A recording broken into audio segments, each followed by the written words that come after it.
Have you ever found yourself struggling, pushing against the current of life, fighting every step of the way to maintain control? You might feel as if you're swimming upstream, exerting all your energy just to stay afloat, but somehow, no matter how hard you try, the flow of life seems to pull you in directions you didn't plan for.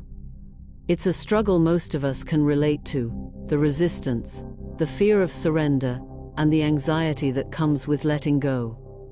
But what if I told you that the river's flow, with all its twists, turns, and rapids, holds a profound wisdom?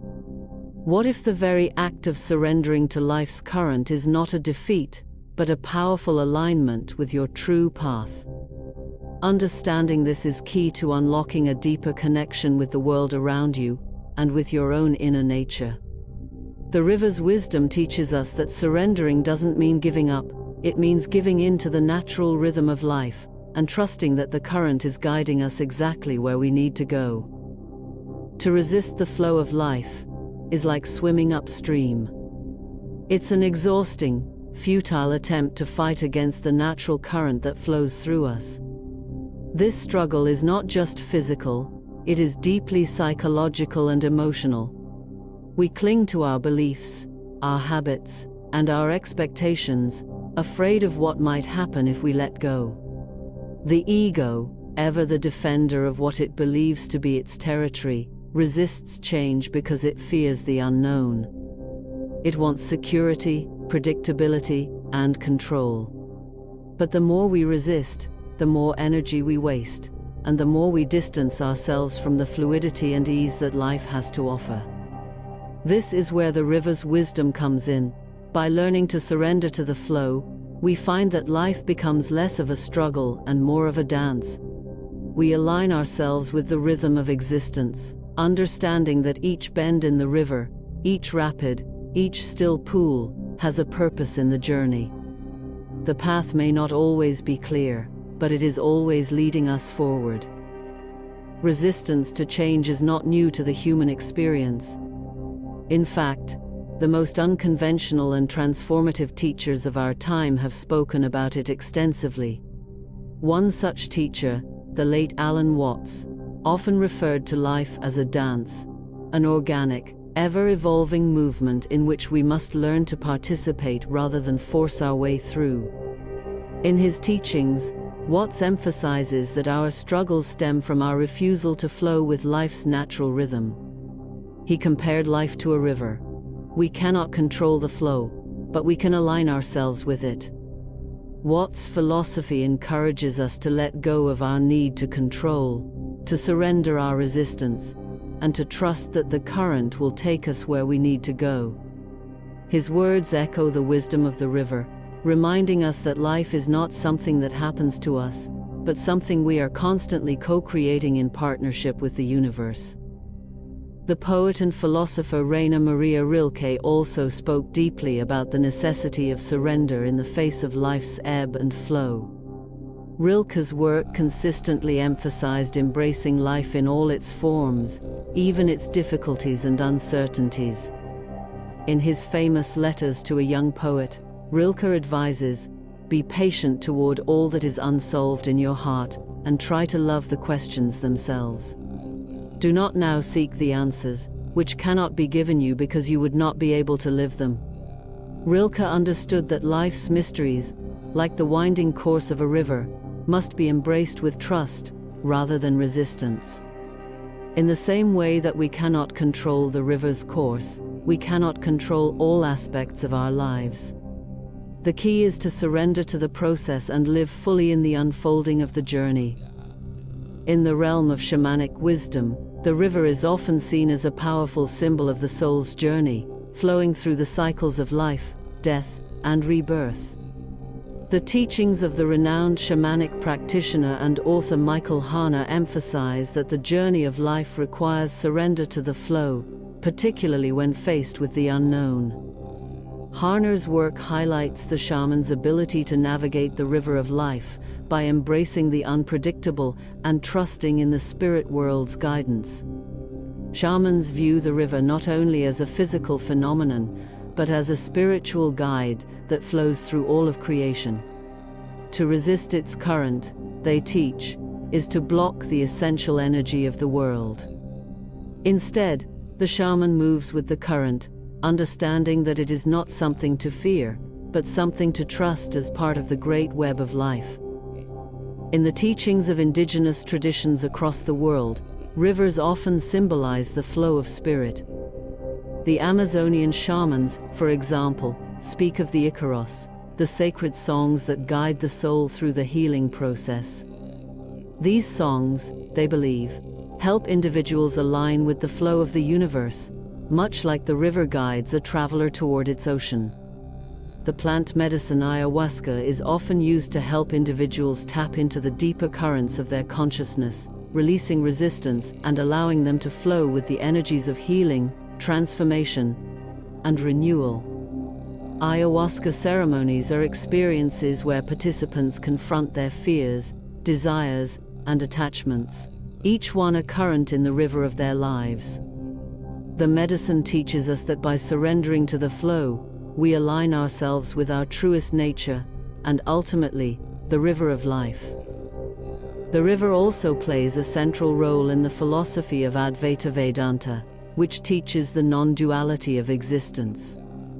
According to Vedantic teachings, all things are interconnected, and the river of life is just one manifestation of the infinite oneness of the universe. The river's flow mirrors the flow of consciousness, ever changing, ever expanding, and never separate from the source. In this philosophy, the ultimate truth is formless and beyond the limitations of the ego. The more we resist the current, the more we create suffering, because we are fighting against the very nature of our existence. To surrender to the river is to recognize that we are not separate from it. We are the river, the flow, and the ocean. Everything we experience is a natural unfolding of the divine current. Psychologists have also explored the concept of surrendering to life's flow in their work. The German psychotherapist and existentialist philosopher, Rollo May, emphasized the importance of embracing uncertainty in the human experience. He argued that many people live in a state of constant fear of change and loss, causing them to resist the very forces that could bring transformation and growth.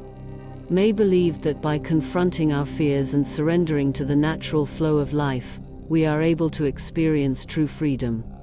His work echoes the message of the river. Resistance to the inevitable flow of life only creates anxiety, while surrender opens the door to personal transformation.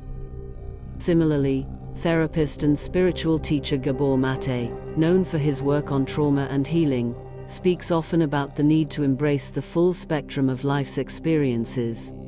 Maté's perspective on healing involves understanding the mind-body connection and how we often resist the flow of emotions and life's natural rhythms. He teaches that trauma, stress, and addiction are often the result of resisting the natural flow of our emotional and spiritual lives. The body and mind, when forced into resistance, become fragmented. True healing comes when we align ourselves with the natural flow of energy, letting go of the need for control and allowing ourselves to feel, to release, and to heal. In this way, Maté's work aligns with the river's wisdom. True peace comes from surrendering to life's natural current. Surrendering to life's flow does not mean becoming passive or resigned. It is not a call to complacency. Instead, it is an invitation to be fully present in each moment, to allow life to unfold naturally without the constant need to control every outcome. It is a recognition that the universe, or the river of life, is far wiser than our limited perception of what should or shouldn't be. There is a deep trust in surrender, the trust that each current, each wave, is bringing us closer to our authentic selves, to our true purpose. This trust is not easy to cultivate, especially in times of difficulty, but it is essential if we are to live a life of peace and fulfillment. Trusting the flow of life allows us to let go of the need to constantly do, and instead move into a state of being. One of the core teachings of many spiritual traditions is that life is not something that happens to us. It is something that we are part of. Just as the river is not separate from the earth, the sky, or the ocean, we are not separate from the flow of life itself. The ego might try to convince us that we are individuals, isolated from everything around us, but the truth is that we are all part of a vast, interconnected current. The more we resist this interconnection, the more we suffer. The more we surrender to it, the more we experience the peace and freedom that come from recognizing our oneness with everything. When we stop trying to control the current and instead learn to flow with it, we experience life in its fullest, most expansive form. This concept of surrender is often misunderstood. People equate surrender with defeat or giving up, but it is quite the opposite. Surrender is not about yielding to something outside of us, but rather yielding to the inner wisdom that knows the way. When we surrender, we are not abandoning our power. We are aligning with a deeper power that is far greater than the ego's limited perspective. It is a return to our true nature, to the inherent wisdom and guidance that resides within us. This wisdom is often drowned out by the noise of the mind, the fears of the ego, and the distractions of the world. But when we allow ourselves to be still, to surrender, we hear the subtle current of truth that guides us to where we need to be. The river teaches us that change is inevitable, and resistance only delays the inevitable. The current may feel unpredictable at times, and there may be moments when we feel as though we're being swept away by forces beyond our control. But if we trust the flow, we begin to realize that the river is not working against us. It is working with us, guiding us, sometimes through calm waters and sometimes through rapids, but always forward. Just as a river carves its path through the land, we too are carving our own path through life. The key is not to fight the current, but to allow ourselves to be carried by it, to trust that we are always exactly where we need to be. Life has a way of teaching us lessons through the flow of the river. The river doesn't ask for our permission, it simply flows. Similarly, life does not ask for our permission to change, to challenge us, or to move in directions we didn't expect. But when we align ourselves with the flow of life, we begin to see that every turn, every challenge, every stillness, and every storm has a purpose. The river's flow is a constant reminder that we don't need to fight against change. Instead, we need to embrace it, trust it, and surrender to the current that is guiding us. When we begin to flow with life's current, we experience a sense of peace and ease that cannot be found through resistance. There will still be challenges, there will still be rapids, but we will move through them with grace. We will no longer waste energy swimming upstream, but will instead align ourselves with the natural rhythm of the universe, flowing effortlessly towards our highest potential. The river's wisdom lies in its simplicity. Life is not something to control, but something to be lived in harmony with. It is a journey, a flow, and the more we surrender to it, the more we find ourselves exactly where we need to be.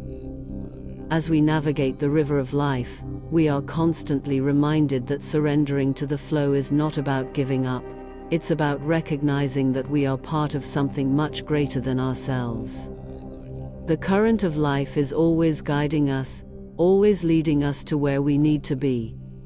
The more we learn to flow with the river, the more we align with our true nature, and the true nature of the world around us. In surrender, we find freedom. In the flow, we find our true home.